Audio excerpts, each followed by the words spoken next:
Joining me, my name is Natalie Armstrong-Motin with Marketing Resolution. Today we're going to talk about how to find speaking opportunities in 5 simple steps. It's Monday. It's time to get ready, time to get revved up, time to think about what we're going to do to build, market, and promote our practices. And I know that I talk about speaking publicly often as one of the great ways to build your mediation and arbitration practice. A couple of reasons. It is a great way to establish yourself as a credible authority on your practice specialty. It gets you directly in front of the people most likely to hire you or refer business your way. But as a business person, speaking publicly allows people to choose for themselves whether or not they're most likely to hire you. So if you are in a conference room or a ballroom space at a hotel, or you're at an industry event, conference, then you give a great speech, 100 people in the room. To 95 people in the room, you will have just done that, given a great speech. They applaud and they step outside. They go to network or eat their dinners or lunches, etc. Move on with the rest of their day or their evening. But to 5 people in the room, they will have heard your message and then pre-qualified themselves as being the folks most likely to hire you, because they're going to approach you. They come up to the podium or they find you later at the event, introduce themselves, and they ask questions, you exchange business cards, etc. So now as a business person, you are only spending your hard-earned time, money, and efforts on really promoting yourself, your practice, your skills to the individuals who have pre-qualified themselves. It's just a really luxurious spot to be in. So I've got a message here from Nan Chang. Hello, thanks very much for joining me. Hope you're having a great Monday. Hope everybody's got their cup of coffee. I've got mine. What are we drinking today? Ooh, a vanilla latte. That's a really good choice on a cold Monday. So we're talking about building your practice with speaking publicly, why it's so good, why it's such a powerful thing to do. But one of the questions that I get often is, well, thanks, Natalie, great information, but how do I find those speaking events? I feel like, I've joined Toastmasters, I'm a good speaker, I've got my craft down, I've got my topics down, I've thought about what my people really want to hear from me. But how do I get the gig? How do I get the job? So let's talk about that. There are lots of ways to do it, but there are 5, in my opinion, 5 primary ways to go about finding those opportunities. So let's go through them. Let's see. One of the easiest ways is, of course, thinking about where your associations and organizations are that are comprised of your primary, secondary, or even tertiary target market. So where do those folks meet? Where do they go? When they get together, where are they? And those associations, almost all of them, will have a conference. They have meetings, they have brown bag luncheons, they have all different kinds of events. And so you want to promote yourself to those event organizers, to those associations, to those speakers bureaus, to the people who book the speakers and the presenters. And one of the easiest ways to find them, if you don't already know who they are, and by the way, you can use this for all of the other activities.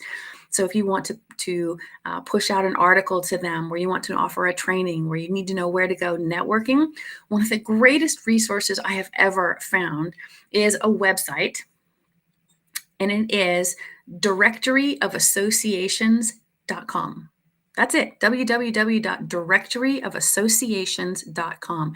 And on this website, you will find thousands of associations and organizations. You can search through them by specialty. You can search through them by whether or not they are statewide, province-wide, nationwide, or international. It's an enormous resource. So, you can do, just a quick search. But so, for example, I did a search of just insurance associations and organizations, and just in the United States, there are 440 associations or organizations listed in the US. And so if insurance, for as an example, were your specialty, you've got 440 hyperlinked associations that have all of their contact information, their website, their board members, all of that information right here on directoryofassociations.com. So that's a tremendous resource for you to use. So inside each one of those organizations, like I said, you'll find a speakers bureau, you'll find their conferences, you'll find their brown bag lunch series, you'll find all of those kinds of things. And, building relationships inside these associations and organizations, becoming their speaker, becoming that go-to person, really important. But you can use, like I said, use this resource for all of your other marketing activities, right? So you want to probably start close at home, move out perhaps, start with the largest, go to the smallest. You don't always have to go for the biggest fish in the sea, so to speak. They get lots and lots of proposals. You can look for the little groups as well. But that's one way to go about it. So use that as a resource. Search out your practice specialty groups. There will probably be more than you can manage, but you'll find them there. Click on each link, find their website, look for their conference, look for their meetings. You get the idea, right? The next thing you can do is just sort of a general Google search. And Googling is an important part of this, but it is sort of just a general Google search. And what you're searching for are requests for presenters or requests for proposals. So when you go to Google, you type in, for example, RFP legal associations or RFP insurance associations. And the search engine will come back with all of that request for presenters or request for proposals for their various events and conferences. And so when you have that list from the directoryofassociations.com, that's a great way to go one by one, but also just the general Google search. There are most of these organizations and associations sort of broadcast, they put it out to the general public, they put it out openly that they're looking for speakers and presenters. And there you go, you could fill that spot. So you just Google search RFP and then your practice specialty, RFP, request for proposal or request for presenter. You'll find those. They're generally in a PDF format. They are sometimes online, but you can just go through and just fill them out one at a time. Before, though, you do that, you also might consider just a cold outreach. So to that list that you find at directoryofassociations.com, you can just do a cold outreach. And that's the third most common way that we find speaking gigs. And this is sort of sort of a broad brush way to find public speaking opportunities for mediators and arbitrators. It does involve you asking each person, like I mentioned in step number 1, you have to ask each group, each person, each organization, whether or not you can speak to their conference. But you might also, in your cold outreach, think about expanding beyond the list of associations and organizations to various podcasts or YouTube video channels. So in the same way that you build a database of associations and organizations who would be most likely to want to hear your content or present it to their members, think too about podcasts and YouTube channels and offer your services as a guest presenter or a guest speaker or a co-presenter on those video and podcast channels. So there's the cold reach, there's searching for the RFPs, and then there's searching through all of the directory of associations. It is just sort of the dogged tenacity of searching them out and connecting with them. Before, though, you reach out and connect with them, before you offer your services, it's important that you are able to make the right proposal. And to do that, you have to do a little bit of research. So you want to be sure that you understand exactly how their conference works, or their podcast works, or their video channel works. Be sure that you have looked at other programs, other videos, you've listened to other podcasts. Really spend some time, really dedicate more than a minute or two to seeing what it is that they present, what they've done historically, and excuse me, and making sure that you are really truly a good fit for what they're offering their members or their viewers or their listeners. So think about it as you're going through what they've put together for themselves. What is it that what can you offer them? What's different?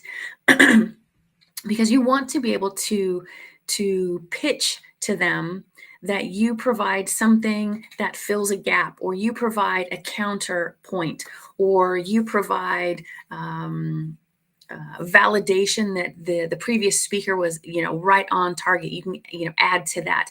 So you want to be sure that you've done your research before you reach out to these people. You don't want to, make an offer, that you would speak publicly on the idea of reinsurance when that was exactly what last month's speaker already presented upon, right? So be sure that you do your research, get it right, and then reach out to them. You also want to be sure that you kind of get the tone of your outreach right. If these organizations, association, podcasters, or YouTubers, if they get a lot of these kinds of communications, then you want to be sure that yours really stands out from that crowd. And a lot of that is the tone.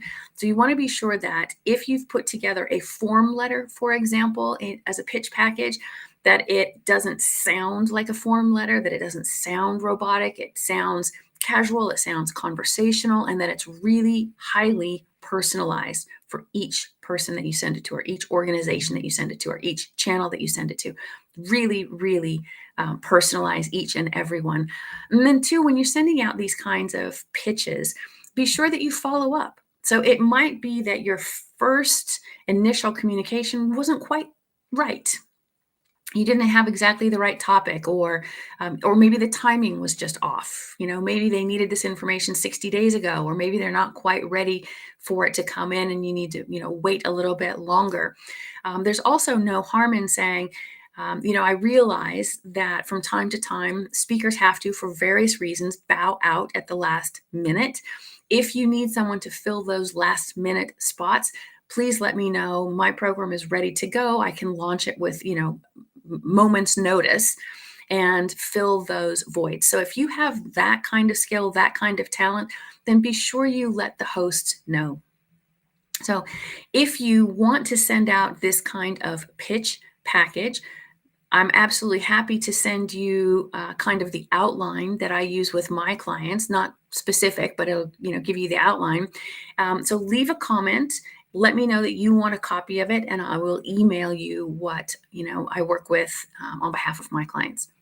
The fourth primary way to get yourself into the door, to get one of those speaking opportunities, is by using a simple call to action. Calls to action don't have to be an aggressive sales pitch.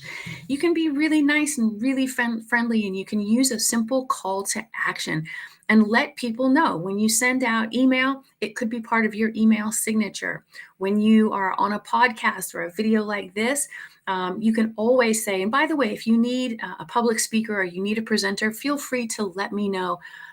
Happy to help if I can at all. But if you just don't let anybody know, how can they possibly invite you to their event? The other thing, of course, is to put that information, that call to action, on your social media platforms. Again, if people don't know, they can't possibly invite you.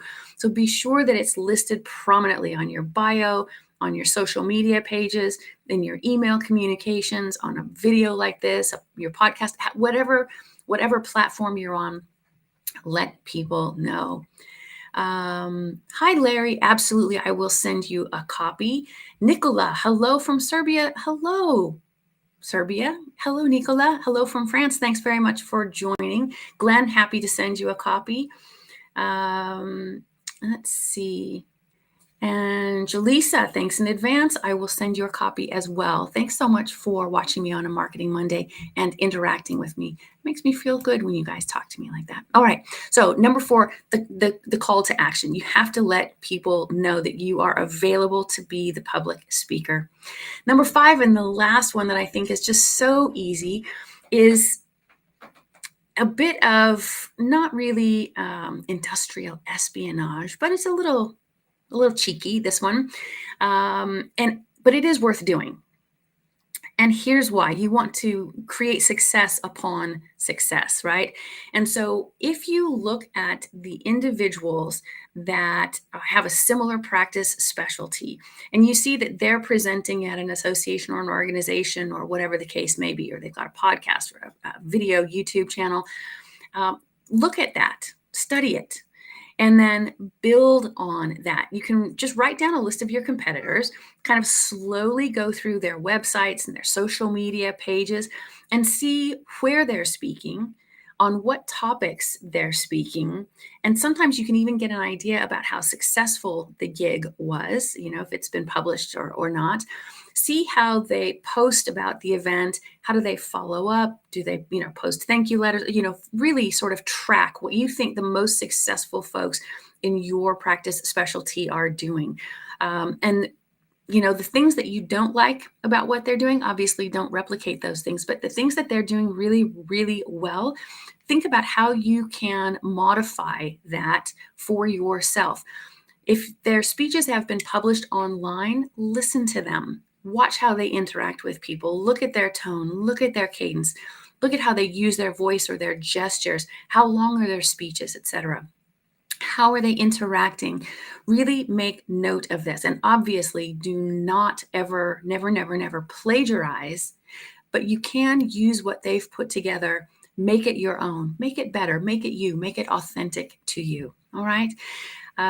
So that's sort of the short list of what I think are the 5 easiest ways to get these gigs.